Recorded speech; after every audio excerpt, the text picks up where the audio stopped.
Okay. సరే తల్లి. ఇప్పుడు ఏం తెలుసుకోవాలనుకున్నారు చెప్పండి మీ తమ్ముడు గురించి? ఆయన లైఫ్ ఎలా ఉంటుంది, గవర్నమెంట్ జాబ్ గురించి కూడా ట్రై చేస్తుండు. కానిస్టేబుల్ చేయాలని ఆయనకి ఇష్టము. హ్మ్. కానీ పోయినసారి ట్రై చేస్తే రాలేదు. హ్మ్. సరే మీ తమ్ముడు చాలా ఇంటెలిజెంట్ అని మీరే చెప్తున్నారు. కానీ అతని ఎడ్యుకేషన్ చెప్తుంది అతను ఎంత ఇంటెలిజెంట్ అని. సరేనా? బాగా కరెక్ట్‌గా కోచింగ్ తీసుకొని ప్రయత్నిస్తే వస్తుంది. మీ తమ్ముడు ఒకడే కాదమ్మా, ప్రపంచంలో చాలామంది ఇంటెలిజెంట్స్ ఉంటారు. అవును కదా? వాళ్ళందరిలో బెస్ట్ అయినప్పుడు నీ తమ్ముడికి వస్తుంది. లేకపోతే ఎలా వస్తుంది తల్లి? దేవుడు మనకి టైం ఇస్తాడు, ఉపయోగం చేసుకో. యోగాలు ఇస్తాడు, ఉపయోగం చేసుకొని. గవర్నమెంట్ ఉద్యోగం ఉంది అని ఉంది జన్మజాతకంలో, అయితే ఇంట్లో కూర్చోంటే రాదు కదా. దానికి తగినట్టుగా ఎడ్యుకేషన్ చదవాలి, ప్రయత్నించాలి. తర్వాత ఫిజికల్లీ చూద్దాం. ఫస్ట్ థియరీలో పాస్ కాకపోతే ఎలా అవుతుంది తల్లి? చెప్పండి మీరే. మీ తమ్ముడు చాలా ఇంటెలిజెంట్ కదా, చెప్పండి. కానీ శ్రద్ధ పెట్టి ఏమీ చదవడు. ఎప్పుడో తనకి ఇష్టం ఉన్నప్పుడు ఇలా చదువుతాడు, ఆ తర్వాత అస్సలు వినడు. ఫస్ట్ దాన్ని రెడీ చేసిన తర్వాత మీరు ఇంటర్వ్యూకి పంపించేదో లేదో ఉద్యోగం పంపించేదో ఆలోచించాలి.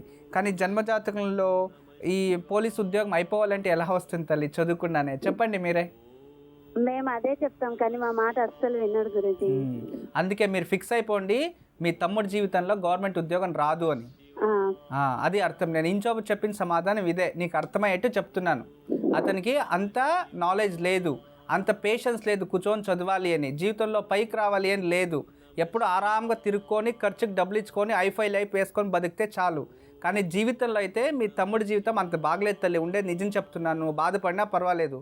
అతను కరెక్ట్గా మంచి వ్యక్తి అవ్వాలంటే అతనిలో చాలా మార్పు రావాలి. ఎందుకంటే అతను పుట్టినది ఆరుద్ర నక్షత్రంలో రాహు మహాదశలో జన్మించాడు. నెగిటివ్ థాట్స్ చాలా ఎక్కువ, నెగిటివ్ మైండ్ ఎక్కువ. మనం ఏం మంచి చెప్పినా నెగిటివ్గానే ఆలోచిస్తాడు. ఫ్రెండ్స్ అంతా మొత్తం నెగిటివ్ ఫ్రెండ్సే ఉన్నారు. అందువలన ఇతని జీవితంలో ఆ నెగిటివ్ని ఎప్పుడైతే వదిలేసి నా గురి పాజిటివ్గా నేను బతకాలి అనుకొని అతనిలో పరివర్తన అయితే మాత్రమే అతను పైకి వస్తాడు. కానీ అతను అలాగే ఉంటే జీవితంలో పైకి రాలేరు. అతని గురించి మీరు నేను డిస్కషన్ చేసి ప్రయోజనం లేదు తల్లి. దీనివల్ల మీ అమ్మా నాన్న అన్ని పూజలు చేస్తాను, ప్రయోజనం లేదు. అతనిలో ఫస్ట్ మార్పు రావాలి. నా జీవితంలో నేను ఇలా బతకాలి, నేను ఇలా ఉండాలి అనుకొని మార్పు తెచ్చుకొని అతను శ్రద్ధగా చదివితే డెఫినెట్లీ పైకి వస్తాడమ్మా. లేకపోతే ప్రయోజనం లేదు తల్లి. అతనికి మంచి బుద్ధి రావాలని ఫస్ట్ మీ అమ్మా నాన్నకి కొంచెం పరిహారాలు చెప్తాను, అది చేయమని చెప్పండి. అనుకూలమైతే అతని చేతులను చేయమని చెప్పండి. ఎందుకంటే అతను మీ అమ్మగారు వ్రతాలు చేసి నాకు కొడుకు కావాలంటే అని పుట్టాడు. అందువలన ప్రతి గురువారం నరసింహస్వామి దేవాలయానికి వెళ్ళి అక్కడ ఒక నైదీపం వెలిగించి అతనిలో కోపం తగ్గి మా మాట వినాలి అని సంకల్పం చేయమని చెప్పండి. శనివారం కాలభైరవ దేవస్థానంలో వేప నూనెతో 2 దీపాలు వెలిగించమని చెప్పండి.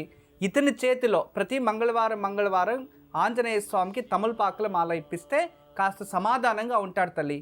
అతను డిగ్రీ కంప్లీట్ చేసి ఏదైనా ప్రైవేట్ జాబ్ ట్రై చేయమని చెప్పండి. లేదు అంటే కరెక్ట్ కోచింగ్ తీసుకొని గట్టిగా ప్రయత్నిస్తే ఉద్యోగం వస్తుంది. లేదు ఇలాగే ఫ్రెండ్స్తో తిరుక్కుంటే జీవితంలో ఎప్పటికీ ఉద్యోగం రాదు. దాని గురించి ఆలోచించి వేస్ట్ అమ్మా. ఎప్పుడు మా ఆశిస్తులు ఉంటుంది తల్లి. నమస్తే. నువ్వు ఇంకేమన్నా చెప్పాలా? ఇంకేమన్నా అబద్ధం చెప్పాలనుకుంటే చెప్పేయి. నేను చూడాలనుకుంటున్నాను నన్ను మోసం చేయడానికి నువ్వు ఎంత నీచానికి దిగజారగలవు అని. ఎందుకు ఆలియా, ఎందుకు నువ్వు ఇలా చేసావు? నీకు తెలుసు కదా నానమ్మ తర్వాత నీ ఒక్కదానిని కదా నేను పూర్తిగా నమ్మేది. ఏమన్నావు నువ్వు? ఈ మధ్య అన్నిటినీ మర్చిపోతున్నావా? అది చాలు. వాటిలో ఉన్న శక్తి విషయాన్ని గ్రహించి మనకు వివరిస్తాయి.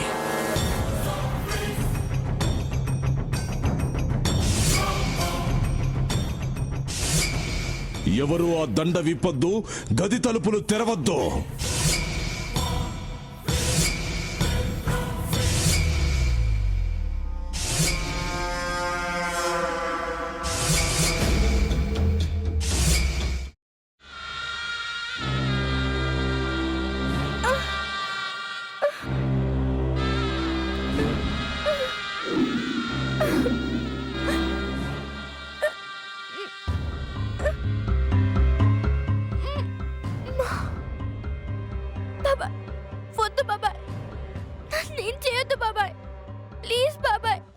నీకు నిజం తెలిసినప్పుడే నా ఆలోచనలో నువ్వు చచ్చిపోయావు.